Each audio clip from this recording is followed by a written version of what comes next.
Wear a damn mask. Hello and welcome back to Big Mouth and welcome to Tuesday's edition of the dceu Daily. Remember, you can tag me over on Twitter at Movies TV Mad and you can make episode topic suggestions like articles, like different subjects we can talk about. I can make individual videos. It doesn't have to be about DC. It can be about any TV show. It can be about The Crown, for example. It can be about anything, any movie, anything. We can even swerve to other subjects. So tag me over on at Movies TV Mad and I will give you a shout out as well. Happy birthday, Justice League. 3 years to the day that I went to see Justice League and had such a surreal, heartbreaking experience. But it is always important to think about the human casualties here. Because movie directors and actors are real-life human beings with empathy and feelings and ideologies and faults. And there was a lot of human casualties that came with this. Kevin Sugihara, Joss Whedon, Zack Snyder. A lot of things happened. I mean, it's got to be the most surreal thing in Hollywood history. Is it the first time that a director has been driven off a project? No. It happens every day in Hollywood. But for this to happen so publicly, it still shocks me and rocks me to my very core. And as I say, I remember the evening I got a cab here in Cyprus and I went to the Cyprus Mall. I went to the cinema in the Cyprus Mall and I sat there to watch an epic, awesome Justice League movie. And Zack Snyder's Justice League movie. Of course, we thought we were going to get 2 movies. We didn't. At the time, it was 2, not 3. They stopped that. And then it was just a 2-hour movie. And it's interesting that even the fans didn't really fall in what was going on. And I've told you this story before, but it's 3 years to the day. We may as well go back to this and think back to what happened. I remember sitting there. And I remember like the DC stuff coming up, all the characters and all that, really exciting. And then we get that scene with the phone video, the kids, Superman. I never noticed the upper lip CGI until it was pointed out to me on the internet. But I actually liked the opening scene. It made us think about Superman while he was alive and how important he was to humanity. That little story about his dad, the car keys, sounds a bit lame now. But I liked it, and that's kind of a big thing to admit on a video that a few DC fans are going to watch. I'll get mocked for it, but I'm not going to lie. I liked that. I liked the first half of the movie. I liked what Joss Whedon did with Batman on the roof. It was quite good. The gag with the villain was a bit off, but okay, it was all right. And I think the introduction of the characters was pretty cool. It was definitely more lighter. There wasn't a situation in the first half of the movie where I was saying, oh, I'm not happy here. I was thinking this is a slow build-up, but it's interesting. But I was also thinking, bloody hell, Joss, we've only got 2 hours here. Can you hurry it up a bit? I think when we got to the second half of the film, I started to realise something was off. You could tell where the reshoots came in. People's hair was different. They were standing in different positions. And also, we had some awful green screen backgrounds, especially on the Kent farm.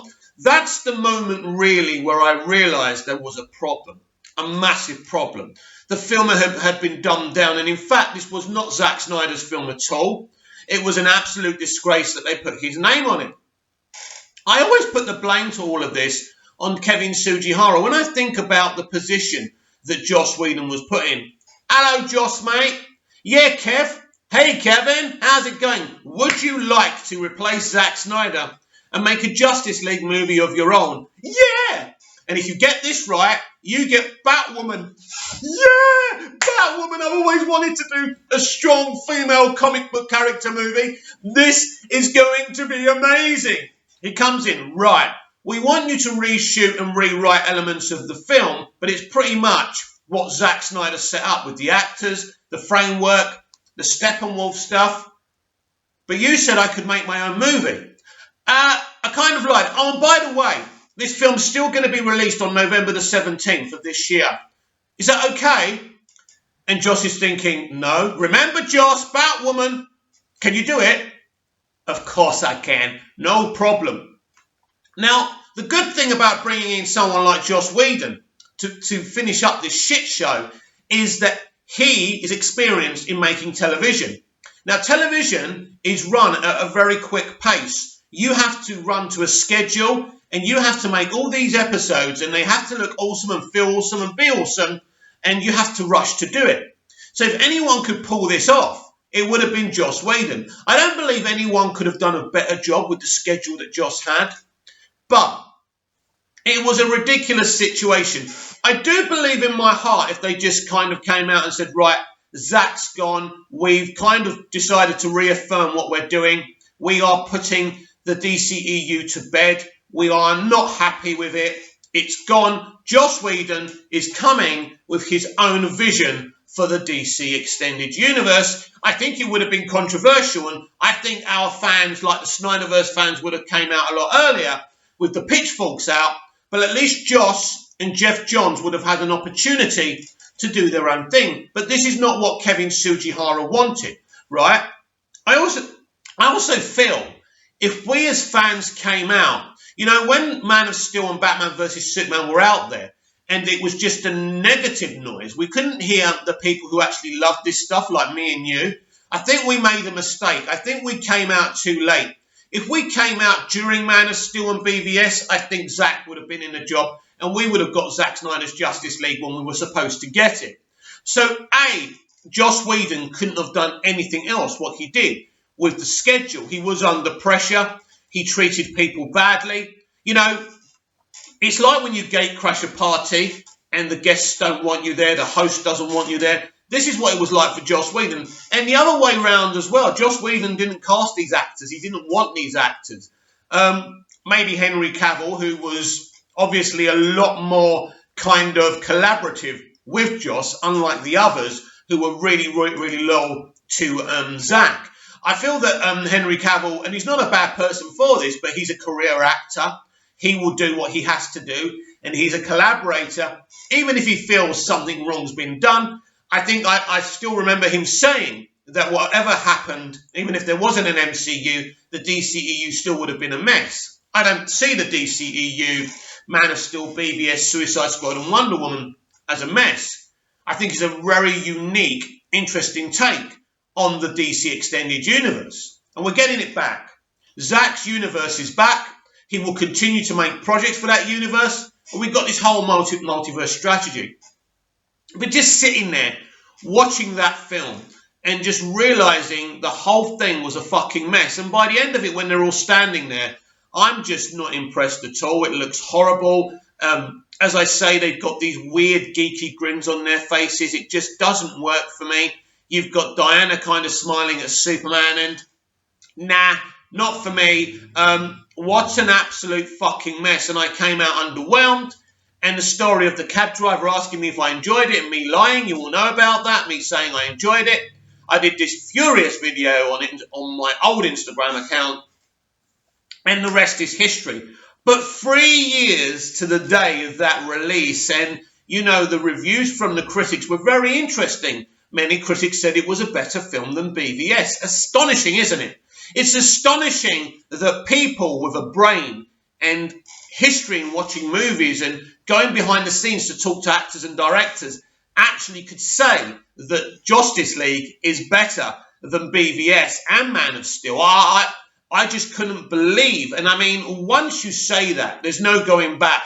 And I think in the end, Fiona comes out, we all come out firing with all cylinders, and we really begin this momentum. But I still don't think, and I mean, Zack always says it's the fans that got his Justice League movie released, but I don't really necessarily agree with it. I would say it was a team effort, but without Zack going on Vero and posting these things and getting people excited, Zack was pushed out. He was pushed to the floor. Zack dusted himself down, got back up, and he fought back. And oh boy, did he fight back. So 3 years since that car crash, And I mean, I think it's an auspicious day, and I'm very excited for later on today. At 9 a.m. American time, Zack Snyder will do a Vero stream where he's going to be doing a lot of things, a lot of surprises, trying to raise money for suicide prevention. And he's going to do a shot-by-shot analysis of his trailer, but a few new scenes and moments will be added. Some people are saying it's a totally brand new trailer. So let's see what happens. If it is, I'll be down for that.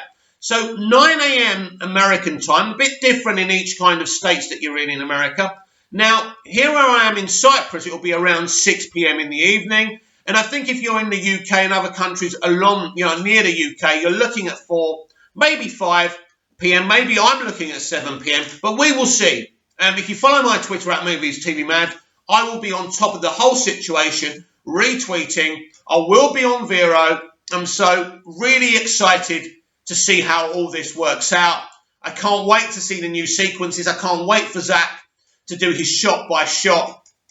So instead of this being an upsetting day, it's actually a year till we actually fought and went on Twitter and created that amazing event. And, over 1 million, it trended with 1 million people. It was amazing. And to have Gal and Ben hashtagging release the Snyder Cut, it was a massive event. And that was the day that Toby Emmerich rang up Zack Snyder, offering him the opportunity to do his cut, put it together, and be able to release it on HBO Max. It was a massive day. And for people who say if it wasn't for the pandemic, this wouldn't be happening, November the 17th, 2019 was well before the pandemic. So this was happening. This was always going to happen. So an amazing victory for the fans and the director, Zack Snyder. Also, I want to congratulate Chris Wong Svensson for getting an interview with Zack on his channel. I've been following Chris before he was popular. He did, commentaries for Man of Steel and BVS. A really passionate guy. He's now trying to become a journalist. He's really trying to take his YouTube channel and take it to another level. And him having Zack Snyder can only help that situation. I was thinking about this, actually, when I heard about Chris doing it. I haven't seen the video, by the way. I don't think anything new was said, so not really worth going into that video. But I was thinking this, if I got a phone call from Zack Snyder, he doesn't know my number anyway, but let's just say he DM'd me and says, Mick, thank you for everything you've done. Can I come on to Big Mouth? First of all, I'll be thinking, well, how can we do it, Zack? I don't even have the tech to do it. I suppose we could work something out. And then, what are you going to ask me, Mick? He's obviously going to tell me what we can't talk about, Ryan Reynolds, blah, blah, blah. But what do you ask him? There's very few things that you can talk about the Justice League movie about. You can go over the same stuff, but of course I would be asking him about Man of Steel and Batman versus Superman, and if he would have the opportunity, would he want to do more DCEU projects for HBO Max and maybe even write and direct the Man of Steel, if I was allowed to ask those things. I mean, listen, talking to Zack would be an amazing thing. We see he just can talk and talk and talk about DC. He loves the platform. He loves the franchise. He's a great guy. But I was thinking about this and I was just thinking, would I be too shy? Would I just not know what to ask him when the time comes to it? I mean, it's never going to happen anyway.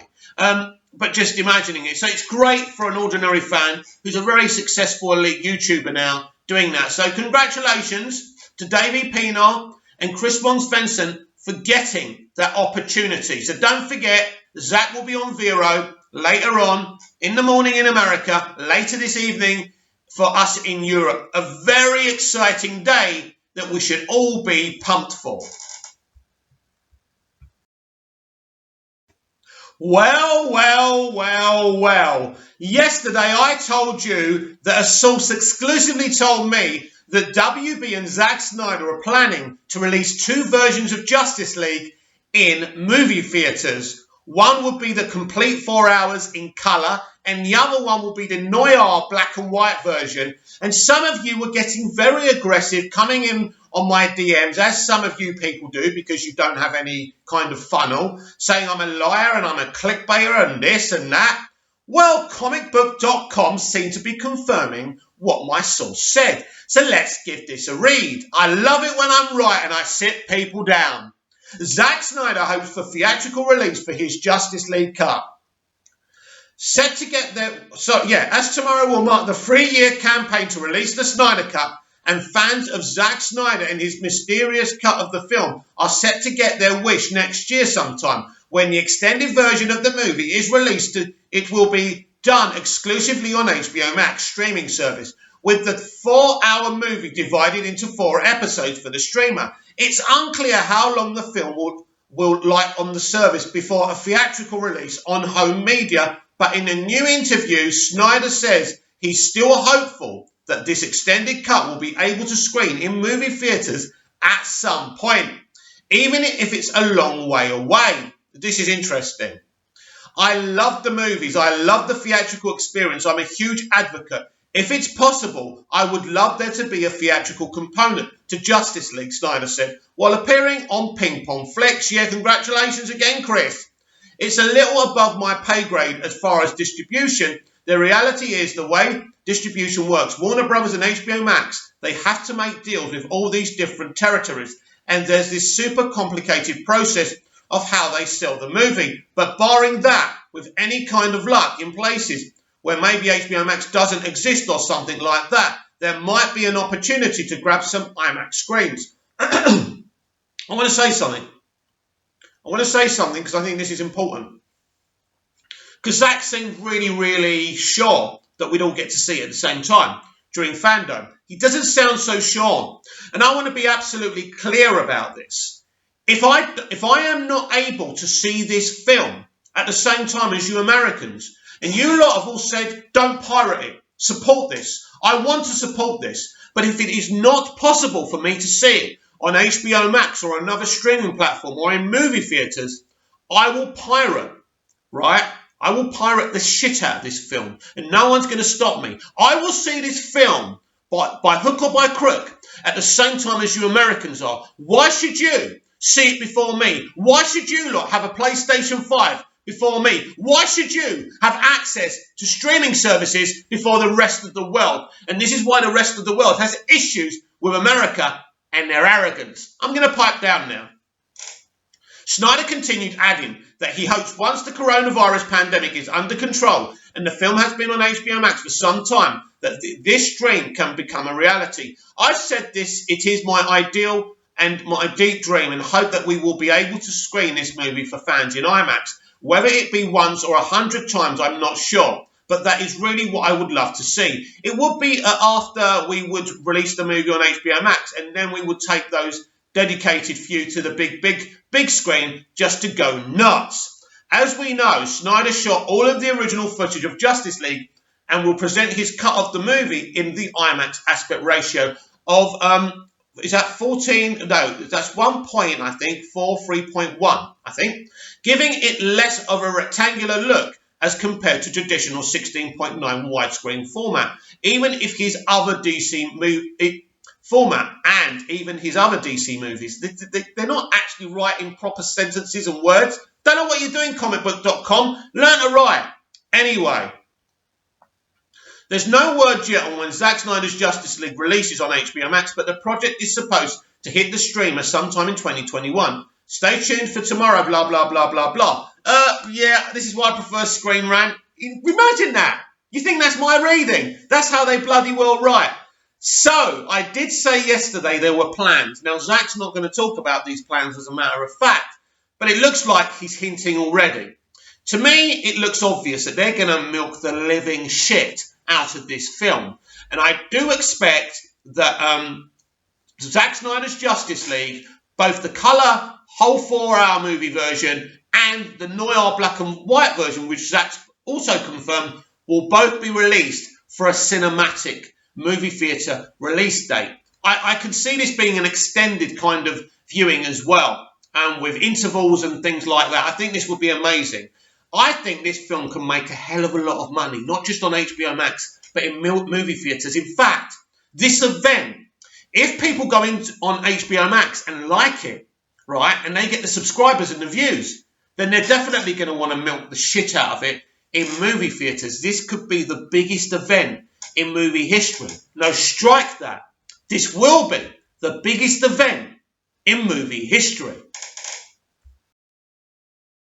If you're a CW Arrowverse DC fan, I've got some massive news for you. Wonder Girl show with Latina star in the works at the CW. Our bloody time. We're getting Latina representation. Ever since that horrible incident when the police killed Mr. Floyd, we've had basically, people of colour are the most represented minority in Hollywood. And since Mr. Floyd was murdered, which was a terrible thing, by the way, and we know how people of colour are treated by the police in America, there's no denying that, but they have become even more represented in Hollywood.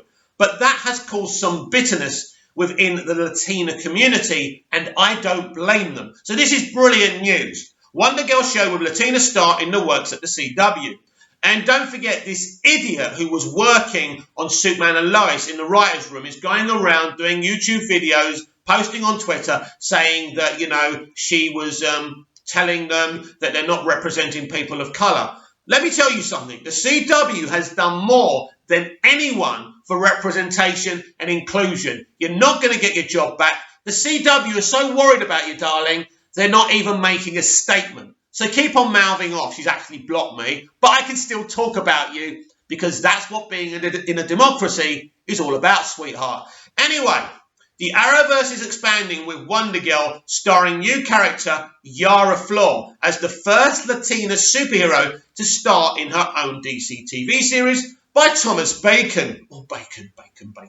Greg Berlanti and the CW are set to expand the Arrowverse with Wonder Girl, the first Latina superhero to star in her own DC TV series. Gone are the days when execs from the CW expressed concern over the possibility of having too many superhero shows. Now they seem to have accepted they are the natural home of the Arrowverse, and their slate of DC TV series is expanding at a remarkable rate. Can I just say something to you about Arrowverse? Because I think it's very interesting. It seems to me we're having a regeneration with the cancellation of Arrow and Supergirl. What they're doing, they're regenerating the property and bringing in new shows. So that's kind of interesting. Again, what's going to happen to Supergirl within that framework when the show's cancelled is also very interesting. But I think it's always very important with franchises, film and TV, to renew things. So this is really exciting. Arrow has come to a close, and Supergirl is finishing after its 6th season. But Legends of Tomorrow, Black Lightning, Batwoman and The Flash will soon be joined by Superman and Lois and Stargirl. Meanwhile, there have been recent references to other iconic DC superheroes in the Arrowverse, leading many to speculate classic characters could soon make their Arrowverse debuts. Batwoman Season 1 confirmed Wonder Woman exists on Earth Prime. And fans have eagerly speculated whether or not Diana Prince would soon make an appearance. According to Deadline, the CW has other ideas. Rather than develop a Wonder Woman series, which they're not allowed to do at this point, because Patty Jenkins is literally developing stuff for that franchise, even in other Earths. So they're never going to get Wonder Woman in Arrowverse. But Gal may cross over, especially with Wonder Girl. In fact, Gal Gadot's Wonder Woman may be Earth Prime's Wonder Woman as well. Because you lot, I have, but you lot haven't seen Wonder Woman 84 yet, and Flashpoint is going to change everything. So don't forget that. Signed off on Wonder Girl, starring a character named Yara Flor, who was born of an Amazonian warrior and a Brazilian river god. The show is being developed by Queen of the South executive producer, co-showrunner Daylin Rodriguez, the daughter of Cuban immigrants, and it will feature the first Latina superhero to star in her own DC TV show. You see, it's very easy to weaponize things like this, but it's a good thing. It's a positive thing. So, because Latinos don't get good inclusion and representation anyway. So this is really important. So after that idiotic person who was sacked from Superman and Lois complaining about their representation and inclusion on that show, it's good to see the CW prove her wrong. Wonder Girl will reportedly be an origin story introducing a brand new superhero to the Arrowverse. Presumably, Yara Flor's story will still involve Diana Prince's homeland of Themyscira in some capacity. Given the nation of Amazonian warrior women has already been confirmed to exist in the Arrowverse courtesy of Legends of Tomorrow Season 3. It's reasonable to assume Wonder Girl will follow Supergirl's lead, adapting classic comic book stories featuring the more famous Wonder Woman for this show, although themes of diversity are likely to be important as well.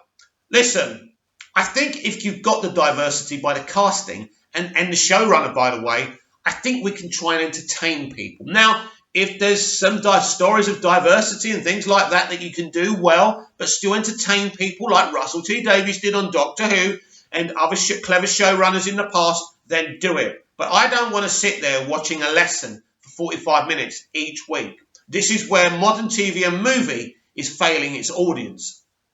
The Arrowverse is becoming increasingly experimental, willing to take liberties with the comics and make some quite surprising gambles. Batwoman will replace Ruby Rose's Kate Kane with Javicia Leslie's Ryan Wilder, a made-for-TV character who has just been introduced in the comic books ahead of Season 2. In the case of Wonder Girl, while the CW is using an actual comic book character, it is one who is yet to make her actual debut. Yara Flor will be introduced in the upcoming DC Future State, an initiative that will explore futures both near and far and will introduce brand new iterations of classic characters. Yara Flor will be featured as the Wonder Woman of tomorrow in Future State. Now that's exciting. So does this mean it's going to be set in the future? That's pretty awesome, right? Immortal Wonder Woman by Becky Cloonan, Michael W. Conrad and Jen Bartel, as well as Future State, Superman Wonder Woman, Woman by Dan Waters and Layla Del Luca, and Future State Wonder Woman by Joella Jones. Have we leaked into comic book stories? I think we have, and I just didn't notice. Yeah, pretty awesome, though. It's great. I think, look, I really do believe that this kind of representation does matter. And it is good because Latina people are just not, as I said, are not being represented. And this is a really good forward push for Latina representation. And actually, when I first heard about this, I thought, well, this is great, but can I be bothered with it? Am I interested? Actually, I'm really interested and really looking forward to the regeneration of the Arrowverse. Remember, you can tag me on Twitter at MoviesTVMad and make, kind of article suggestions, topic suggestions, and I'll shout you out and I'll do the topic you have suggested. Within reason, of course. Now, Scott Edwards, again, has done this very thing, and we've got a pretty decent article here from Screen Rant. And this is by my mate Andy, whose surname I'm never going to try and read again. What Supergirl ending means for Lex Luthor's future in the Arrowverse. By the way, I haven't read this yet, so we're reading this together, which is kind of exciting, right? As Supergirl is the next DC TV show to come to an end next year after Season 6, what will happen to Arrowverse's Lex Luthor, John Cryer, on the CW? Supergirl is the next Arrowverse drama that is coming to an end, and Lex Luthor is one of the characters whose future is unknown. After the final season, Arrow wrapped its 8th-year run on the CW earlier in 2020 as Oliver Queen's story came to an end At last? Shut up. The new TV season hasn't even begun, but it's already been revealed that another DC TV hero is hanging up their cape. Supergirl Season 6 will be the show's final one, consisting of 20 episodes that won't premiere in the first quarter of the year like some of the other Arrowverse series. But as one Kryptonian leaves the franchise, another one is coming in with Superman and Lois, about time too, by the way. After having played the Man of Steel in a guest capacity, Tyler Hoechlin is officially joining the Arrowverse full-time alongside the brilliant, Elizabeth Tulloch's Lois Lane. The spin-off, which will focus on Lois and Clark as parents, Superman and Lois, get it right, will premiere in February 2021. Not too far away, by the way, ahead of Supergirl's final season. With details still under wraps on the last season of the Kara Zor-El drama, it remains to be seen if any of the supporting characters will continue being present in the Arrowverse. But one character that Superman and Lois ought to address is John Cryer's Lex Luthor, given that Lex is Clark's biggest nemesis. Where is he going after Supergirl's ending? Since the Supergirl writers already killed and revived Lex once, it's unlikely they would do that again to Cryer's character as the show came to an end after his sister Lena shot him at the end of Supergirl Season 4. The Monitor revived him as he had an important part to play in the 2019 crossover Crisis on Infinite Earths. Thanks to the 5-part event, Lex managed to alter his history on Earth Prime, erasing his past crimes. Because of Crisis on Infinite Earths, it became the ultimate setup for Lex to naturally move over to Superman and Lois after Supergirl concludes its 6th and final season. So far, there has been no mention about Lex going over to Superman and Lois. We'll talk about that in a minute. But that may be due to how Supergirl didn't get to finish its past season due to the global pandemic. Originally, there was a different ending for Lex at the end of Supergirl season 5. It's very possible that his season arc would conclude in a way that perhaps sets up a potential move to the upcoming Arrowverse spin-off. Despite having been in the Arrowverse for as long as they have, Heckling and Cry's character have barely interacted, even though they're arch rivals. Supergirl has previously used a lot of Superman foes in the past seasons, but Crisis on Infinite Earths managed to give the spin-offs a clean slate. That includes Lex, as he doesn't have the same criminal past as he did on Earth 38. The deal that Cry as Lex would be done in the Arrowverse after Supergirl Season 6 seems very unlikely, with a big talent like Cryer being cast as Lex, whose portrayal quickly gained a lot of critical acclaims. This is true. The CW would make a huge mistake not to utilise him in the Superman series. Perhaps the first season won't have his Lex in a main antagonist capacity, but they'd still set up a bigger arc for him for coming seasons. However, Supergirl ends its Arrowverse run. Don't be surprised to see Cryer's Lex on Superman and Lois very shortly after that. Great article, Scott Edwards. Let's talk about this. We need to be clear about this. There's a rumour about a character called the Stranger, who is a person of colour, who's actually rumoured to be a version of Lex. This doesn't mean that John's version can't be in Superman and Lois. He's clearly Heckling's Lex Luthor, right? That's a fact. But just because there's other Lex Luthors, because we're in the multiverse strategy now, in TV and in the DC extended movie universe. So you can have more than one Lex Luthor. You can have Eisenberg, you can have Cryer, you can have this new guy as well. So look, he will be involved. I'm sure he will be involved. And that excites me a great deal. And as Andy said himself, you know, they haven't really interacted, which is a great shame. He's interacted with Mel Benoist's Supergirl, which is great.